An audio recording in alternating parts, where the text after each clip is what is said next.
তিনি বিশ্বাস করতেন যে কোনো বস্তু দেখার জন্য চোখ নিজেই আলোক রশ্মি পাঠায়। এটা হচ্ছে মিশর দেশ। এই তুমি এনে কি হরো? কে তুমি জানো না যে আমার বিসিএস পরীক্ষা? তে এত পড়াশোনা করা দরকার আছে?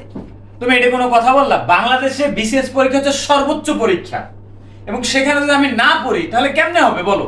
তো আমি যদি না পড়ি এবং বিসিএস পরীক্ষা দিয়া বাংলাদেশের সর্বোচ্চ কর্মকর্তা হয় বিসিএস দিয়া, তাহলে আমি যদি পড়াশোনা না করি তাহলে বিসিএস আমি এই হবে কও? আরে তাহলে তুমি মনে হয় কিছুই জানো না। দুনিয়া যে কি ঘটতে আছে তুমি কিছুই জানো না। তুমি ঘরে বই বই এই পড়তে থাকো। তুমি এই কথা কই লেখা কও দি, আমার একটু বুঝাই কও। কে তুমি জানো না পাশের বাড়ি ওসমান না কি হরছে? কি হচ্ছে একটু কও দি তাড়াতাড়ি। হেদেই বিসিএস ক্যাডার হয়ে গেছে। এই অধি ফেল করছে, এই 10-এ ফেল করছে, তারপরে ইন্টারে ফেল করছে, কষ্ট করে পাস করছে, আর ও কেমনে কেমনে কি কও তুমি?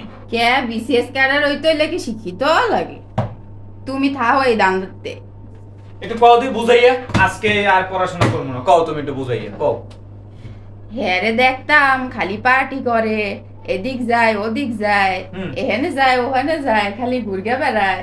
ওমা পরীক্ষা হইলো, পরীক্ষাও দিল, এরপর দেখি 2 দিন পরেই শুনি যে হে নাকি বিসিএস ক্যাডার হয়ে গেছে। কেমনে কি? পরে যাইয়া দেখি গোপন সূত্রে হে আগেই বিসিএস এর প্রশ্ন পাইয়া গেছে। ওরে মোর খোদা, এই পড়াশোনা আজ মুই আর করবো না।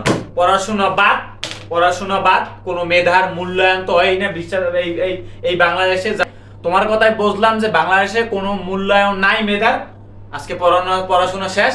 মোর বাপরে কমু যেটা হাতেতে, এবং মুই বিসিএস এর প্রশ্ন কিনমু, এবং মুই বড় কর্মকর্তা কমু। হয় হে এই করো, এই পড়াশোনা কর গে হেয়া কোনো লাভ নাই। ঠিক আছে, আচ্ছা এই রাখলাম।